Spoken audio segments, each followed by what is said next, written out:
Tuan tum chu hey pimoi te hi ko san atangin kan ti dong nge pol atangin kan ti nge chang ko san kan tia pol te kan tia tro chu ta tanga ko sana ilo chok ta thut mai sia nge I chwa na than le ti kha sia ta chak om ka ti wa thalem nga em in ilo om thina chu ilo chwak ta thut sia engwang nge ni a ti te kha sia ka cha ka chu ta chuan pathianin engangin enge I thin dunga thu a suya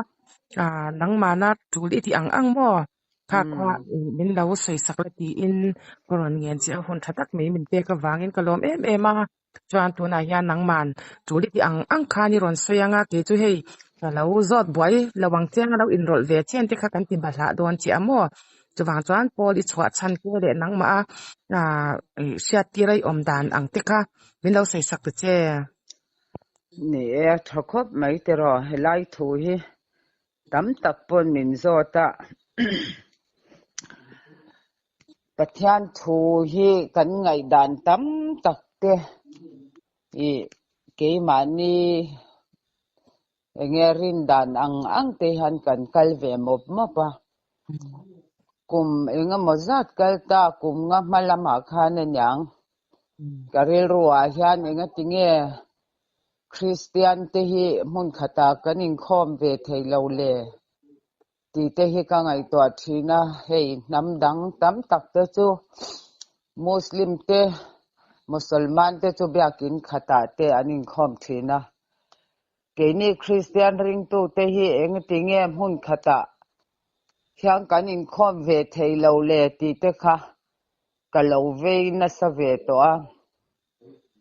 karil ru hian ka ngai to ke ma kom te hian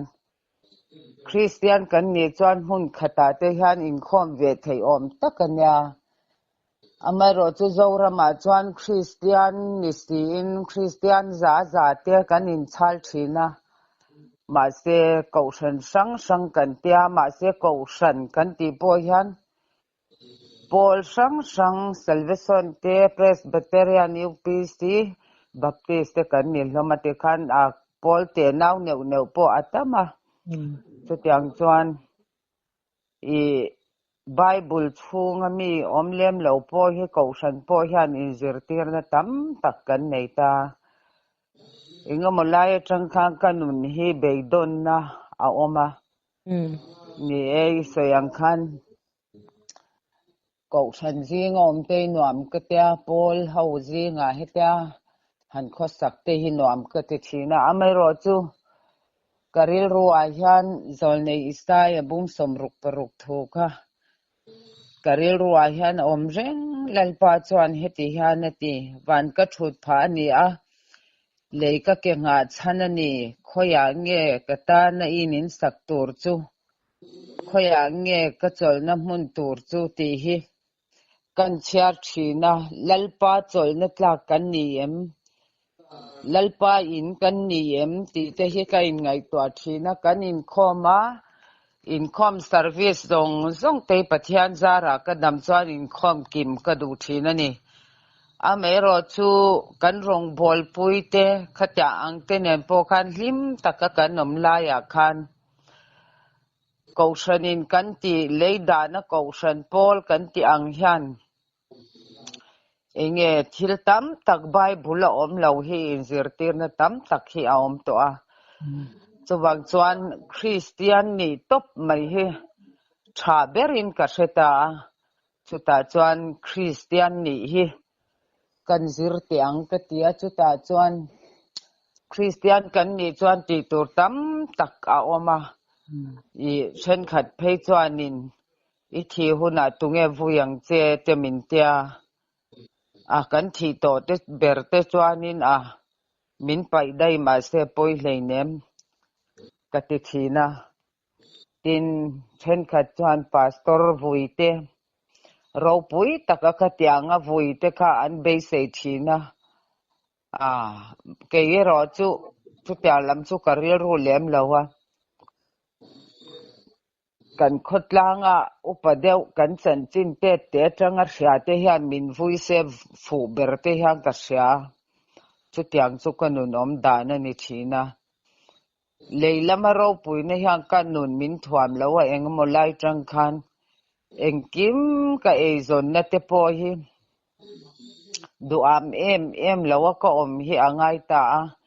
ni tinakan e khop cho min peng che kan tia chuta chuan kan e khop ba khi namen lawin kan beya lali swa ring turin kan in zirtira chung ko tam tak chung ko mai cham kan siamanga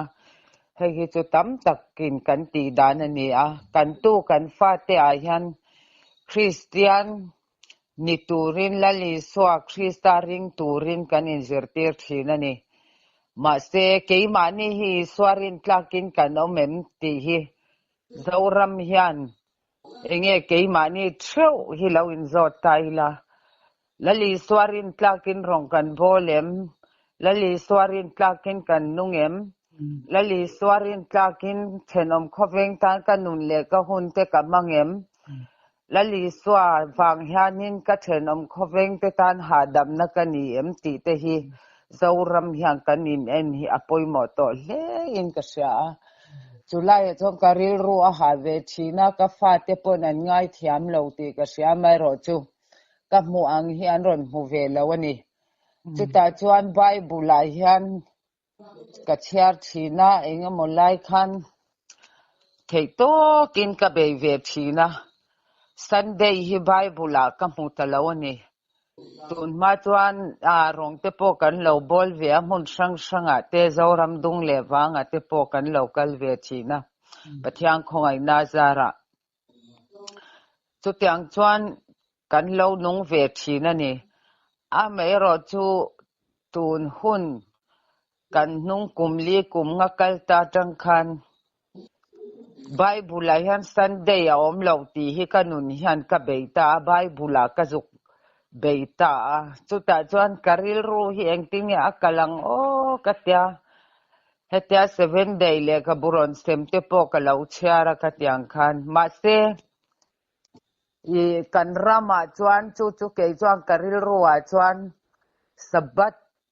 kan ser ani poin kan ser tlanganga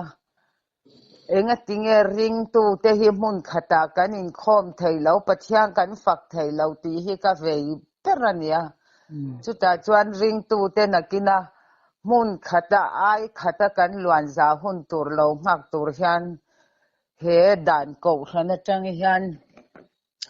pol lei dan atang hian ka chhuah ri angai ni hi ka tia chuta chuan ke mai hian ka hlim ve ema fakla siam tu in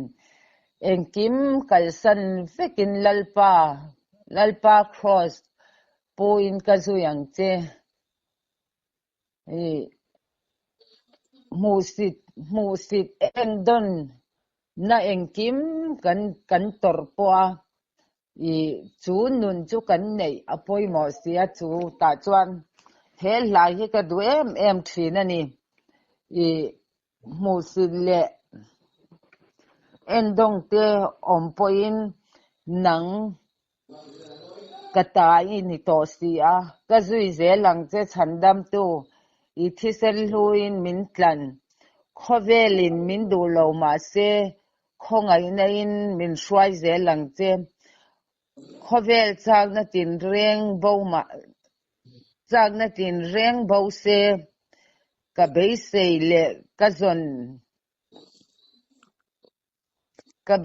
le ka zon thinte van le pathian in arel felsti engma reng ka tla cham lawang ti te hel la hian engkim kalsan vekin la cross puwa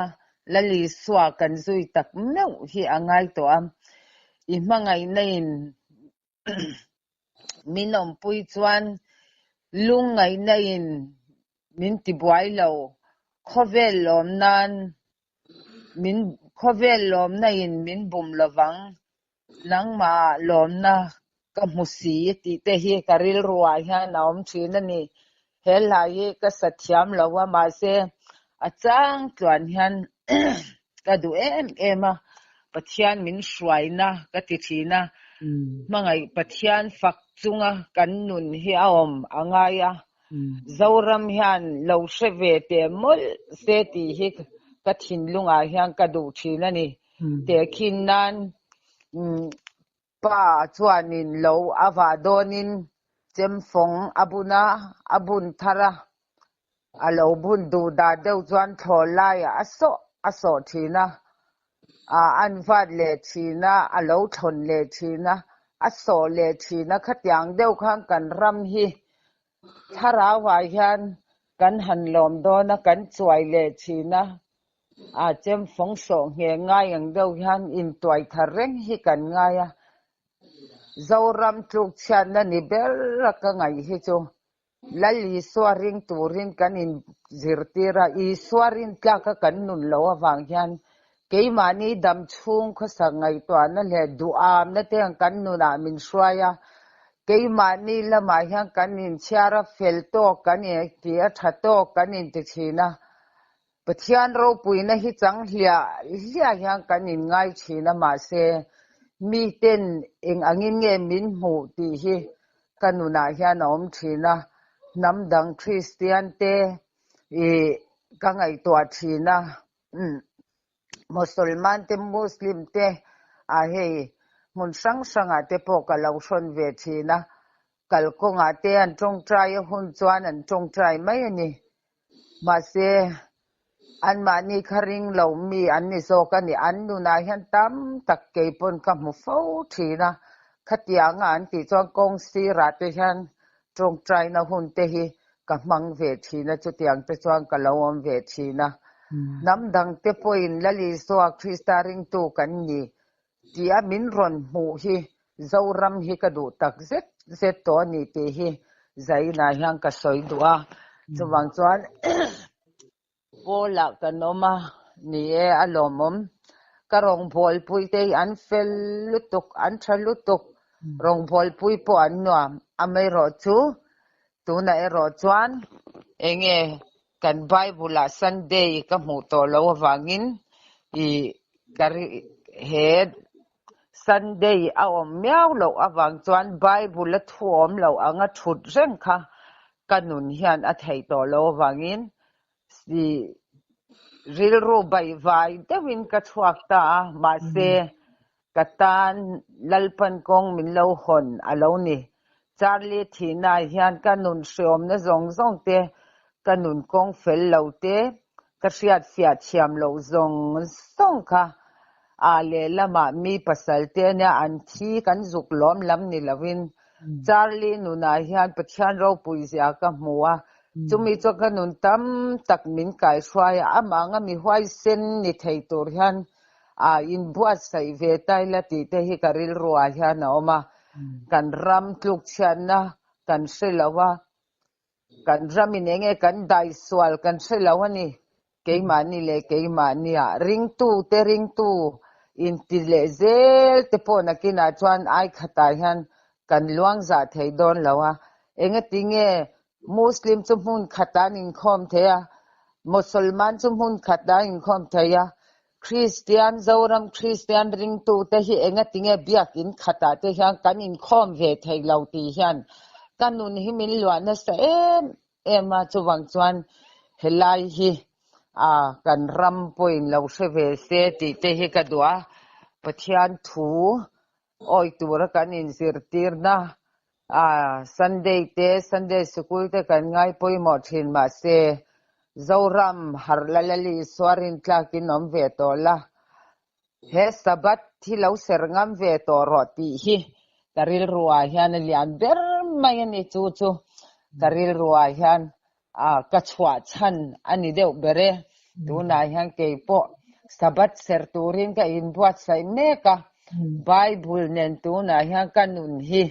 ka chai meka ni te kha hi khalai ka chwa chan kha thil pakhat kan soile du chu kan ram ko shan hi kan in en fia hi ngai vel he in ka cha keima to ka hian ka chhut ve ke ni chu thingtlang nu mol kan ni kan thiam na te eng ma ni lawa bible chung thu atanga karil ruwa om ve toy te han soi ve le ka dua mausian Israel fate aswai chhuaka kanan ram thleng turin amai ro chu ta chuan ai kup taram atang chuan aswai chhuak ngeya mausia kha atong trai lai khan sebong no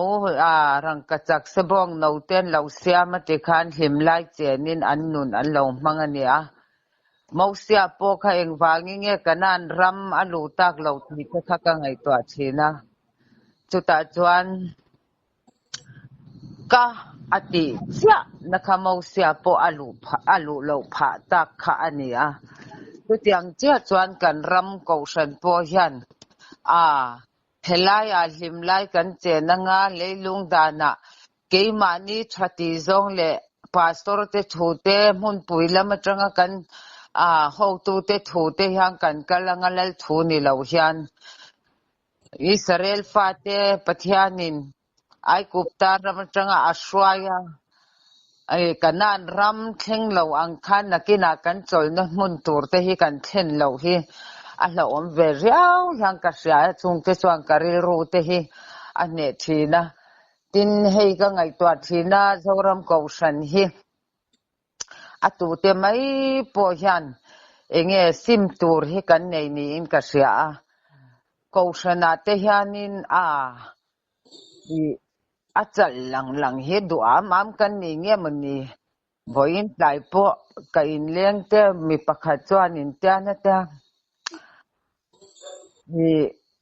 upale rong bol tu te hi kan choma upale rong bol tu te hian min chom nan nei ve lawa ti sa tharau hian member te chuan kan chom renga lo ma tia adik viau hian ka sia tin chutia ang alo ni po an ma ni kha ka zuk sel chuan lawa ko sana te po hian hei pol anga te po hian upale rong bol tu te po hi sel lavila an thalave an tling lave kan ti ni chuan atling le thain ti hian rong bol turania chutiang chuan kan ram te hi kan in sel ton na sa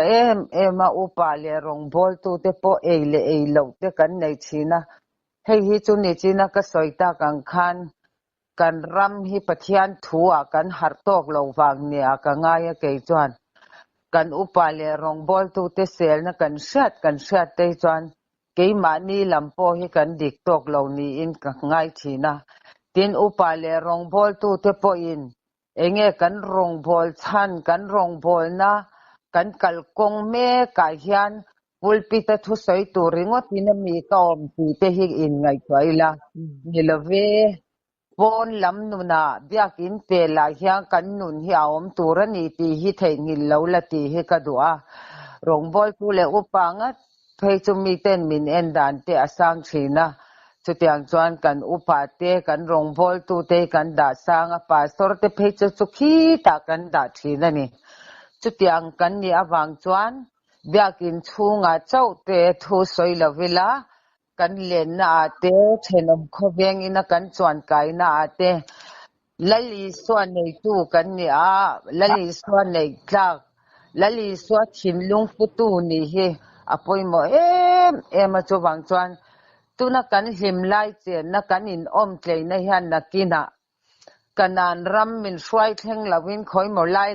hian kan thlum veang ti te po hi a hlawm em chung te chu karil ruwa hian lian thina hei fa patan bo te po kan soi thina ma se fa uchan lek ang te han rong kan bol ang ti te po hi a hlawm ema ke mani phak to ka kan ngai to pon tin bible la om lo thu kan in zirtir tam lu to te ko shanin khil tam tak bible chung thua om lo kan phwa chop tam tak te po hi in sia hi atulin ka sia chawang chuanin kan ram pathian thu ke ni chuan sang tak kha kan va soi thailo amai ro chu mi tam tak chuan zol nei te po an lo ngom ta kha tiang khan khang tia ang kha kan ni ve lawa ke chu ke ma to ka hian bible ne na molte akarin na hi pathian hi aom nge ya aro pui na hi muturin in buat sai he kadua chu wangchon kan ram hi Christian ni vek kilati he kadu ani Christian kan ni lawa wanga nok nai tam lu tuk te hei ka ti china I ka thian ten lo len te hian kalo ti bor thina I kon laia molte pakhat om kha nok I ti chuan I thenom te kon lama paisu bolho bo ma daro ti ang cha khan chuan kan ram hi thiang hlim na te dik na ten engting e kan tiang kan ram nei chin ang zong te po hian leilunga te hianin kan duam talu tukem mani ti te ka ngai twa thina hei ke ni po thang khat lian ang chu kan ni ve maya ama akan tong ngai lo thil tam takte kan tong thina biak ina kan kal chuan pathian thu platform kan din ngat phei chuan duam te hi a in rem lawa enge mi tan enge mo phurit ni hi a hlawm em chunga te chuan kan biakina kan zukala kan pathian thu soi angai hian ding chat theila kan ram hi chu tunai hian alo nuam tur ti te hi karil ruwa hian alian ve thina pathian thu tam tak keima to ka hian om ve thina swal thu te thil tam tak nakina atula ni pon kan la soi chhun zom zelanga pathian thu soi thiam kan ni lo ma ro chu karil ruwa hian soi tur tam tak hi pathian in min pe ve thina ni thi kan ram alo nom theina tur chuan Christian dik tak kan ni hi apoi mo ani Christian kan ni lo wanga har san tam tak kan rama ru lo lu te po do thei lo kan ni ta ni kan tu kan fa te tangin pathian rin tlak ni turin zirti ri lang chuan rui lo te hian tu nang hian min chim luai lo tur ti te hi ka ngai twa thina tin thil tam tak tia ko mai teng ka ngai twa ve thina enga tinge Christian kan in pistia rui lo te zu te ngei thei lo tam tak chan chhuana in te hi din hi alo wangai na sa ta em ve male ti te hi ka ngai twa thina tun ma khan ching chi pa te mong ko na te khatiang khan rui lo ngai in kha aum thina ni khang kha amasa ani ta chutiang chuan tunguna phei chuan a chiar sen po hi ani to lawani Christian ramayan hetia ang kan nei te hi aza tha ka apoya namdang zinga hian hetia ang hi a om ve po hian ka ring lawani kan rama chuan chan chhuana in chi sang kan nei te hi apoi talu tuka heng in arwa theina tur te hian kan tu kan fa te tu na tang te hian le keimani ngei nu le pa te po hi Christian lali swarin tlang ni turin in buat sai tharila Bible hian enge ain zia ka eng hinge kan rin tur enge kan rin lo tur ti hi zai na tang hian in buat sai tlang la ti hi kan cha ve duani charlika ka hi ka soilo theilawa kamitui hi tikla zoi he pa hi athi hi ka uya ma se katan kanun ti fia tu ani bokani hetiang angaring tu huai sen America mai nilaw khovel pum pui ngor hing khok Christian ring tu tha kan han ne kan han se thei te hi amma ang hian om ve theila ti te hi karil ruwa hian oma ti hian ti pan ron ti te hi kalawena athu soi te kalaw ngai tha amma an kalhum na khatiang te athi chan te ka keini te hi kan martar ngam vengem ti te hi ka ngai to thina Christian zok ring tu zoram kan omati hian namdang po kan nilawa kan martar ngam vengem ti te ka in ngai to he miro pui charlika ka thina hian keipo kanun tam takhi huai sen nain min shrai chodon mek ni te hian ka sia pathian thu tu an hi anga kan dai dik zel rama hian pathian ro puina keimani hian alo lang thina kan dai dik phot chuan engma hi tlak cham hi a om ngai lawani ti te kha zani na hian karil ruwa aron thara chung te chu kan soibel deu noi ani chu angai thak te pol lo so mai theya amero chu karil ruwa khatya ang te kha asar mon ang em pon ni chuang lovin kan ram tluk chha na te hang kanun tam tak min lo tuan ve to na le in lenga te po ka lo soi ve thin to na a tam tak te po ma chu tiang chuang khang te kha kan soibel le ni a di in zawai angai thatu te hnena lalpan aro puina changsela khang ka thuron soi tang te khan kan zawai in siam that ngai lai ke po zir lai me kanina nga in siam tha zoram hi ke ma wangin an ma min an nuam lo ni ti kha in ngai twatlang wila tu ma khalaya khan zuk ti bik anom lo ke po tu nai hang ka zir lai me pathian min hu tir min shwai lai me kanina wangin chu chu kan ram hian a lo kheve sering tu kanina ko nga hian hoi sen takle chel taka pathian o ngai chang tung zela kalin pathian ro puina chang turin kan ram ring tu te lalpan tharawin in zawain in atharin mal som cheu ro se amen se thale me chan di ek zoram chungchang te iron suya christian kan inti ama se kan nuna mudur amlo ziate iron soiboka kan ram kan mangai atul ziate helo turam dang kan nei lova mi zo ten christian ram inti te hian kan ram alo nom theina tur chuan kan pian tharna kan christian ne hi tun aya mason le zwala in then om khoven ate rong bol na ko nga te lali swa zui tu lali swa nun ang nganung tura kan in buat sai na sat angai iti na ka ngai mo bokina aro pui katya ni mason zel tur kan nia in siam zel tur kan nia hei lo turam dang kan nei lawa kan ram ma pathian thu anga kan khwa apo ti me yang kan ram te pe chu ke ni ve thei po ni lawa tero kan ve phalo le zwala ve ni khotlang ge po alo nom ze na tur chuan pathian thu pathian mi inti te na kan oi le zwal kan nuna iswanun kan tar la na ngai ni ti kha iron se tang khan ke po mo ruwa lo oma aro pui ka ti hei inkom na hun thatak mai min pe ka duai ni soi to ya ale pe ka po lo in bua sai le la bo le pe ka chuan sarmon nangma pathian thu lo om te kha min pon cha chwa sak le don ya ni rem changa kan lati le don ya pathian ron chung zelin ole mutui mutui le hun tha min pe ka lom tu ke ole